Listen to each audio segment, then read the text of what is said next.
पंजाब में फारूक खान, संपादक इकरा पत्रिका।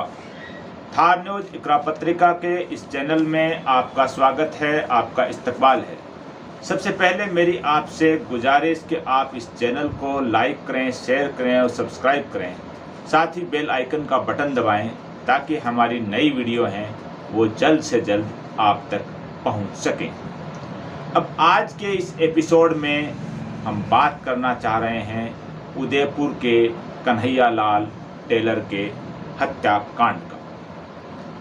यानी उदयपुर में जो 28 जून को कन्हैयालाल टेलर का जो मर्डर हुआ, जो उसकी हत्या हुई, वो इतना दर्दनाक वाकया था, इतना अफसोसनाक वाकया था, जिसकी जितनी निंदा की जाए उतनी कम है। इस वाकये के जिन लोगों ने वीडियो देखे हैं, जिन लोगों ने इस वाकये को अखबारों में डिटेल से पढ़ा है या किसी से सुना है, तो पूरे रोंगटे खड़े करने वाला वाकया है। 28 जून की ये घटना ये इतनी शर्मसार करने वाली है, और खासकर मुस्लिम समुदाय के लिए, वो इसलिए कि दोनों हत्यारों का संबंध मुस्लिम समुदाय से है। यहाँ सवाल ये है कि उदयपुर के इस हत्याकांड का, यानी कन्हैयालाल टेलर की हत्या का, इस आतंक का जिम्मेदार कौन है, कौन कौन है इसके गुनाहगार, कौन कौन है कन्हैयालाल टेलर के हत्यारे। दिखने में हत्यारे दो हैं जो दोनों गिरफ्तार हो चुके हैं। एक का नाम रियाज और दूसरे का नाम बोस मोहम्मद।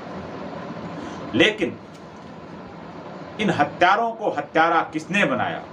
ऐसी कौन सी विचारधारा थी? देश में नफरत कैसे फैली?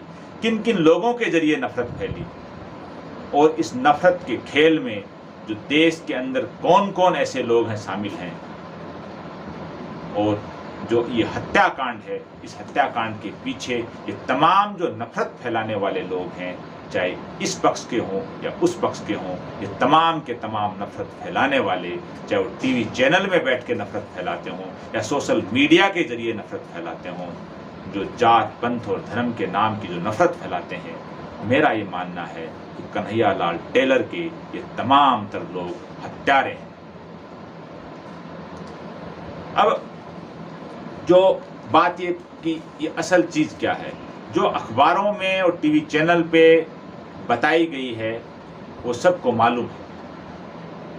नूपुर शर्मा जो बीजेपी की नेता है, उसके एक बयान से, एक निंदनीय बयान से, जो हज़रत मोहम्मद सल्लल्लाहु अलैहि वसल्लम के बारे में उन्होंने कहा था, वहाँ से ये विवाद शुरू हुआ। बीजेपी ने उनको अपने प्रवक्ता के पद से निकाल दिया और वहाँ से ये चीज़ें सोशल मीडिया पे फैली, और उसी नफरत की आग में एक तरह का कन्हैयालाल टेलर का मर्डर हुआ। सबसे बड़ी चीज़ कि इतना बड़ा वाकया होने के बाद जो राजस्थान पुलिस और राजस्थान सरकार, वो एक बधाई की पात्र है कि इस घटना के चंद घंटों बाद दोनों कातिलों को, दोनों हत्यारों को पकड़ लिया गया। अशोक गहलोत सरकार ने जो काम किए हैं, उन कामों में जो लोग उनकी तारीफ करते हैं, हालांकि हमने उनके कई कामों की, उनकी सरकार के कई कामों की आलोचना की है, लेकिन इस हत्याकांड में अशोक गहलोत की सरकार ने जो पूरे प्रदेश के अंदर जो नेटबंदी की और पुलिस की जो कार्रवाई हुई, और कुछ ही घंटों बाद हत्यारों को पकड़ लिया गया और कानून व्यवस्था जो मेंटेन की, उसके लिए वाकई अशोक गहलोत की सरकार और राजस्थान पुलिस बधाई की पात्र है। लेकिन 28 जून से पहले इस कन्हैयालाल वाले मामले में कि उनको खिलाफ FIR दर्ज हुई, उनको गिरफ्तार किया गया, उनको धमकियां मिल रही थी, उनकी दुकान की रेकी की गई और थाने में उनको बुलाया गया, कई जो बातें सामने आ रही हैं, और उसके बावजूद जो उदयपुर की पुलिस उनकी सुरक्षा नहीं कर पाई, और उदयपुर पुलिस की जो इंटेलिजेंस है वो फेल हुई, वो भी एक अपने आप में सच्चाई है कि उदयपुर पुलिस है वो कन्हैया लाल की सुरक्षा करने में वहाँ का जो खुफिया तंत्र है वो पूरी तरह से फेल हुआ। अब जो इसके अंदर हत्यारों ने हत्या करने से पहले भी वीडियो बनाया, हत्या के दौरान भी वीडियो बनाया और हत्या के बाद भी वीडियो बनाया, और जो वीडियो उन्होंने सोशल मीडिया पर डाला उसमें जो बातें उन्होंने बताई वो अपनी जगह हैं। जो दिलेरी उन्होंने दिखाई और दिलेरी दिखाने के बाद वो खौफ में भगे हैं, मतलब इतना दर्दनाक वाकया, इतना जो घिनौना अपराध करके वो 170 किलोमीटर दूर गांव के रास्ते से जो फरार हुए हैं, भगे हैं, और फिर भीम हाईवे पे राजसमंद पुलिस ने उनको दबोचा है। यानी एक तरफ दिलेरी दिखा रहे हैं वीडियो बना करके इस शर्मनाक वाकये की, और दूसरी तरफ मारे भग रहे हैं, पुलिस उनके पीछे भग रही है। बहरहाल इस अपराध, इस आतंक की जितनी निंदा की जाए वो अपनी जगह कम है, लेकिन कई चीजें हैं इसके अंदर कि जो वाकया जिन लोगों ने किया, जो हत्या जिन लोगों ने की, उन्होंने जो अपनी वीडियो में बताया कि ये हजरत मोहम्मद सल्लल्लाहु अलैहि वसल्लम की शान में गुस्ताखी करने वाला था, इसलिए इसको ऐसा हमने किया। मैं आपको हजरत मोहम्मद सल्लल्लाहु अलैहि वसल्लम की ज़िंदगी के बारे में यहाँ बताता हूँ, और जो लोग ऐसी विचारधारा के हैं, यानी नफरती विचारधारा के लोग हैं, उनको मेरी बात के ऊपर गौर से सोचना चाहिए कि हजरत मोहम्मद सल्लल्लाहु अलैहि वसल्लम का पवित्र जीवन कैसा था।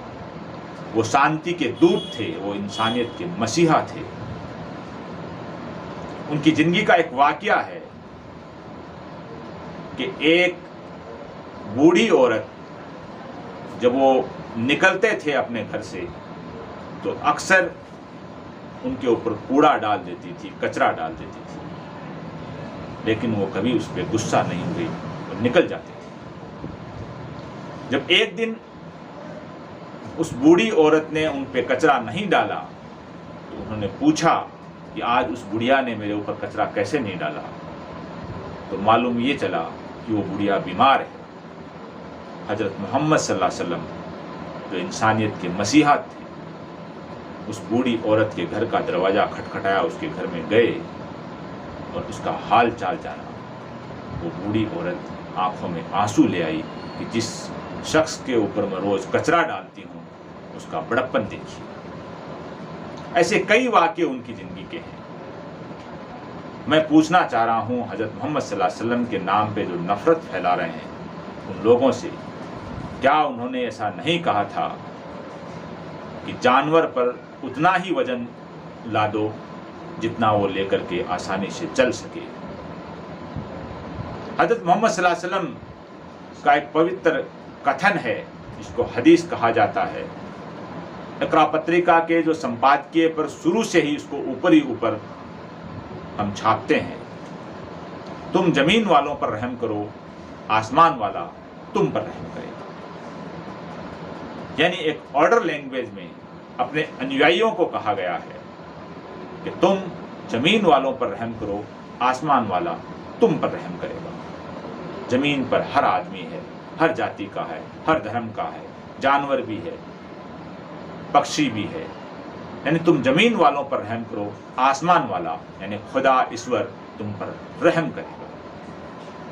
हजरत मोहम्मद सल्लल्लाहु अलैहि वसल्लम के बारे में एक और वाकया भी मैं आपको बताता हूँ कि उहुद की जंग में जब उनके प्यारे चचा हमजा को शहीद कर दिया गया और शहीद करने के बाद हिंदा नाम की औरत ने उनका कलेजा चीर लिया और उनका कलेजा खा गई, चबा गई, उनके नाक और कान काट लिए उस औरत ने। लेकिन जब वो औरत हजरत मोहम्मद सल्लल्लाहु अलैहि वसल्लम के सामने आई तो उस औरत को उन्होंने माफ कर दिया। हजरत मोहम्मद सल्लल्लाहु अलैहि वसल्लम की जिंदगी में, पवित्र जिंदगी में माफ करना बहुत बड़ी चीज थी। माफ करने वाला बहुत बड़ा इंसान होता है। और जब मक्का को फतेह किया उन्होंने,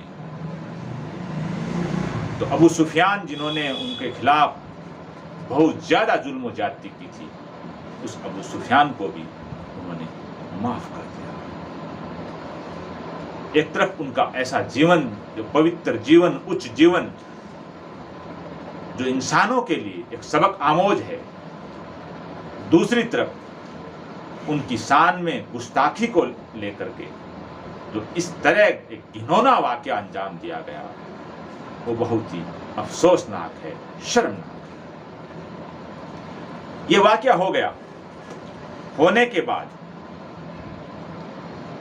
एक चीज ये हुई कि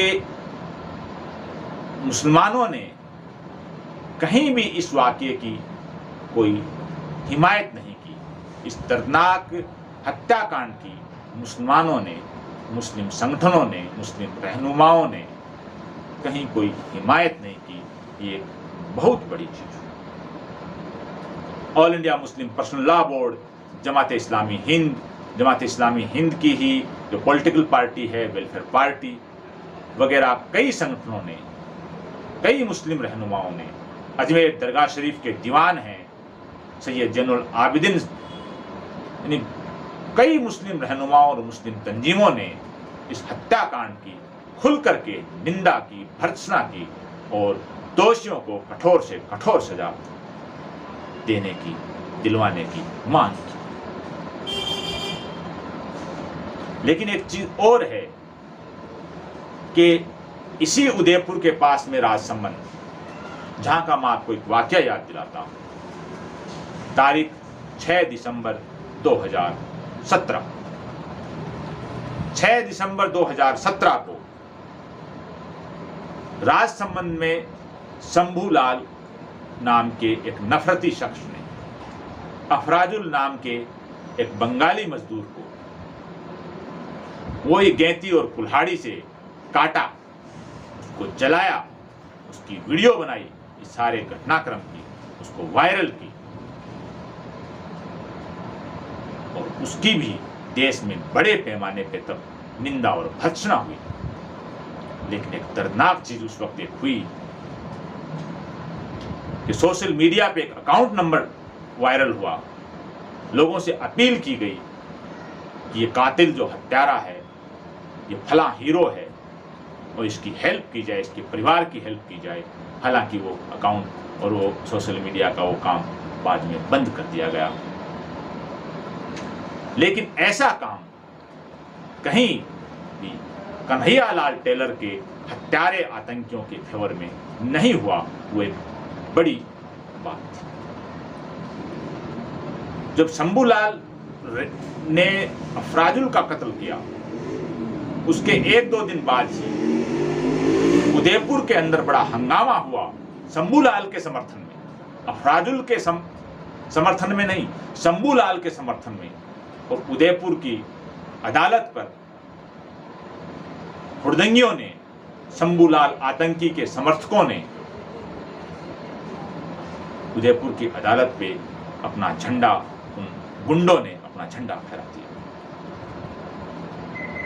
एक वो वाकया भी इसी राजस्थान का, उसी उदयपुर और राजसमंद का है। यानी जहर जो फैल रहा है, नफरत जो फैल रही है, वो बहुत खतरनाक है। वाकई क्यों हुए कि उसी इलाके में 5 साल पहले अफराजुल नामक एक मजदूर की हत्या हुई, हत्यारा शंभूलाल, उसी एरिया में, उसी उदयपुर में जो राजसमंद के पास में ही है, डिवीजन हेडक्वार्टर, वहां 5 साल बाद कन्हैयालाल टेलर की हत्या होती है। एक ही जैसा मामला लगता है दोनों, और यहां हत्या करने वाले आतंकी हैं वो मुस्लिम समुदाय से संबंधित रियाज और बोस। अगर हम और पीछे जाएं तो देश के अंदर यूपी के दादरी में अखलाक की कुछ वर्षों पहले हत्या हुई, घर में घुस करके उसको मारा गया। झारखंड में तबरेज की हुई, एक जुनैद नामक युवा की भी हत्या हुई मॉब लिंचिंग के अंदर। राजस्थान के अलवर में पहलू खां जो गोपालक था, गाय खरीद के ले जा रहा था, उसकी हत्या हुई। देश में कई जगह ऐसी मॉब लिंचिंग में हत्याएं हुई हैं। वीडियो बने हैं, वायरल हुए हैं। अब जो देश के अंदर चैनल हैं, वो चैनल जो उनमें भी बड़े पैमाने पे ऐसे चैनल और एंकर हैं जो दिन रात जहर फैला रहे हैं। कन्हैयालाल टेलर की जो हत्या हुई है, इसके अंदर वो जहरीले एंकर और उनकी डिबेट में बैठने वाले, चाहे इस पक्ष के हों उस पक्ष के हों, नफरती लोग जो नफरत फैलाते हैं, जो हिंदुत्व के नाम पे नफरत फैलाते हैं, जो इस्लाम के नाम पर नफरत फैलाते हैं, यानी दोनों ही तरफ के नफरती लोग और उनको अपने टीवी चैनल पे डिबेट के नाम पे लड़वाने वाले, उकसाने वाले एंकर, हमारा ये मानना है कि तमाम तर लोग हैं कन्हैयालाल टेलर के हत्यारों में शामिल हैं। सोशल मीडिया पे दिन रात जो नफरत का जहर फैलाने वाले लोग हैं, वो भी इस हत्याकांड में एक तरह के दोषी हैं।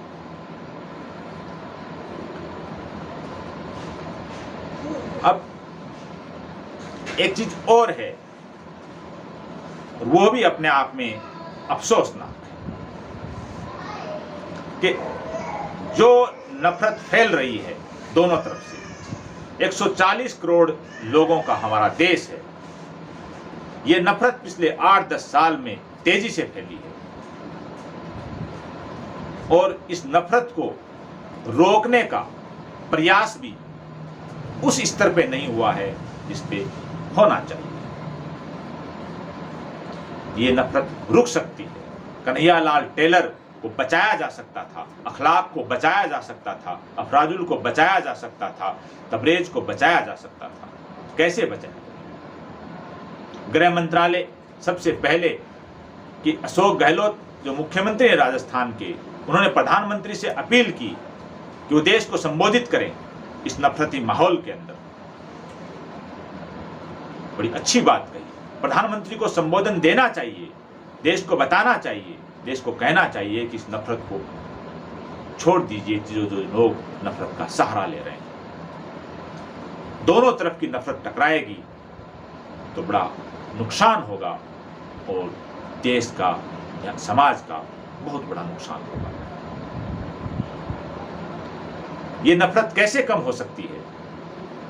10-15 साल पहले ऐसी नफरत नहीं थी, मॉब लिंचिंग नहीं हो रही थी, ऐसे घटनाक्रम नहीं हो रहे थे। अपराध था, हत्याएं होती थी, लोग लड़ते थे, झगड़ते थे, सारे काम होते थे, दंगा फसाद भी होते थे। लेकिन इस 10-12 साल में जो नफरत बढ़ी है और जो मॉब लिंचिंग हुई है और जिस तरह से कन्हैयालाल टेलर की और अफराजुल अखलाक वगैरह की इनकी जो हत्याएं हुई हैं, ये ऐसे वाकये आज के 10-12 साल पहले देश में नहीं हो रहे थे। रोका कैसे जाए? देश के अंदर चंद लोग हैं जो नफरत फैलाते हैं। 140 करोड़ लोगों में कुछ हजार लोग होंगे जो नफरत फैलाते हैं। देश के बहुसंख्यक लोग, चाहे किसी भी समाज के हों, किसी भी जाति के हों, वो शांति से रहना चाहते हैं। वो हिंसा और नफरत को कबूल नहीं कर रहे हैं। लेकिन क्योंकि जो नफरती लोग हैं उनकी संख्या कम है, लेकिन उनकी नफरत है वो देश को और पूरे समाज को बर्बाद करने पर तुली हुई है। सबसे पहले मैं कह रहा हूं कि गृह मंत्रालय को एक एडवाइजरी जारी करनी चाहिए। तमाम जो मुख्य सचिव हैं हर राज्य के जो डीजीपी हैं, एक एडवाइजरी जारी करनी चाहिए। हर थाना क्षेत्र में जो लोग सोशल मीडिया यूज कर रहे हैं और उसमें जो नफरत फैला रहे हैं सोशल मीडिया के जरिए, चाहे कोई भी युवा हो, उसकी जाति कोई भी हो, उसका धर्म कोई भी हो, मैं कह रहा हूं कि उसको पकड़ करके सबसे पहले थाने में लाके उसको समझाया जाए, उसके घर वालों को समझाया जाए। अगर पहली बार में वो समझ जाता है तो बहुत अच्छी बात है। दोबारा उसकी तरफ से कोई नफरती कमेंट और ट्वीट वगैरह किया जाए, कोई पोस्ट लिखी जाए, कोई वीडियो शेयर की जाए, तो उसको दोबारा बुलाया जाए, दोबारा भी सख्ती से उसको समझा दिया जाए। और अगर फिर वो तीसरी बार गलती करता है तो उसके खिलाफ सख्त से सख्त धाराएं लगा करके उसके खिलाफ कानूनी कार्रवाई की जाए। अगर हर थाना क्षेत्र के अंदर, हर डिस्ट्रिक्ट के अंदर 10-5 लोग ऐसे गिरफ्तार होंगे और उसकी पब्लिसिटी होगी तो नफरती लोग धीरे धीरे सुधरने लग जाएंगे। और ऐसा कौन करे? ऐसा भारत का गृह मंत्रालय करे, ऐसे राज्यों के गृह मंत्री, राज्यों के जो डीजीपी हैं, जो चीफ सेक्रेटरी हैं, वो एडवाइजरी जारी करें, जिलों के एसपी और कलेक्टर हैं वो शक्ति दिखाएं, एसएचओ एसडीएम वो शक्ति दिखाएं और अपने अपने इलाके के जो नफरती तत्व हैं, चाहे किसी भी समाज के हों, किसी भी पंथ के हों, किसी भी जाति के हों, किसी भी धर्म के हों, उनके खिलाफ कार्रवाई करें। मैं कह रहा हूँ रोज 10-5 लोगों को पकड़ें अपने अपने इलाके से, लोग उनको रोज उनको पाबंद करें और वो नहीं माने तो उनके खिलाफ सख्त धाराएं लगा के उनके खिलाफ कार्रवाई करें। देखना आप 2-4 महीने में नफरत कम होती है कि नहीं होती है, यकीन है मुझे होगी।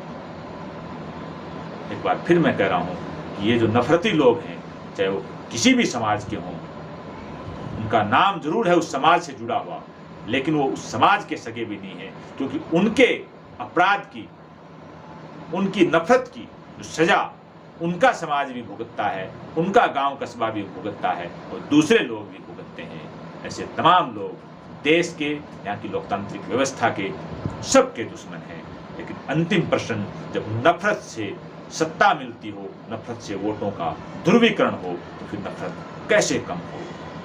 साथ में देश के वो जो तमाम बुद्धिजीवी हैं, देश के पॉलिटिशियन हैं, उनकी भी अब जिम्मेदारी बनती है उदयपुर हत्याकांड के बाद में, जो सोचें कि सत्ता रहे या नहीं रहे, चुनाव जीतें या नहीं जीतें, सबसे पहले ये देश है, जनता है, शांति है, भाईचारा है, और इसके लिए आपको ये जो नफरती जो कुकुरमुते उग रहे हैं, इनको कमजोर करने के लिए, नफरत को कुचलने के लिए, मोहब्बत और भाईचारे को बढ़ावा देने के लिए सबको आगे आना पड़ेगा, ताकि उदयपुर जैसा वाकया कहीं दोबारा घटित नहीं हो। एक बार पुनः उदयपुर के वाकये की कड़े शब्दों में निंदा करते हुए तमाम उन लोगों से जो इस देश की फिक्र कर रहे हैं, जो शांति और भाईचारे में विश्वास रख रहे हैं, वो एकजुट हों, वो नफरती तत्वों के खिलाफ लामबंद हों। आज के इस एपिसोड में बस इतना ही। जय हिंद, जय भारत।